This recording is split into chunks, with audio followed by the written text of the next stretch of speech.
The two questions everybody is asking right now about real estate are, number one, is now still a good time to buy or sell a house? And number two, do we expect prices to fall as a result of the pandemic? This is Dawn Grimshaw with the Omaha Home Pros team at Better Homes and Gardens Real Estate, and let me tell you what I'm seeing in the market. Number one, let me answer the question, is it still a good time to buy or sell a house? Yes, it absolutely is. So our interest rates are still at record lows, which means you can afford more house right now. We're still seeing really good appreciation on properties, so any house that you look at today is just going to be worth more down the road if you were to put off buying.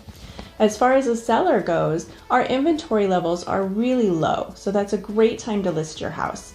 And really, since the pandemic has started, we have seen fewer houses coming on the market. So this is a really good news for a seller.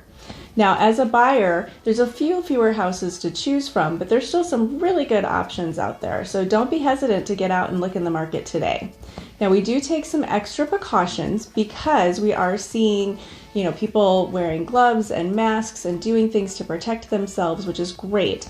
When I show a house, I do bring gloves and hand sanitizer, Clorox wipes, booties to cover your shoes, and we just try to touch as little as possible. But buyers are still out looking, and sellers still are listing and allowing showings on their properties.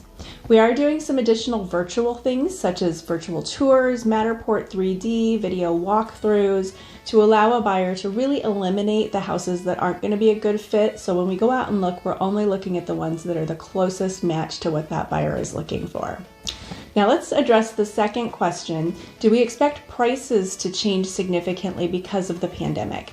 And my answer is no, we don't. Now really, even though we have a low supply of houses are still selling, and supply and demand is what is going to justify the price. So if there's still demand out there, and there is, and there's no supply or very little supply, that's just going to increase the value of properties. It's not going to decrease. So although we might see some softening in some of the higher end markets, the luxury market, the traditional houses that are in that first time home buyer or move up home buyer price range are still going to be appreciating in value. And I always want to be your resource for all things real estate. So again, this is Dawn Grimshaw with the Omaha Home Pros team at Better Homes and Gardens Real Estate. And please reach out to me with all of your questions.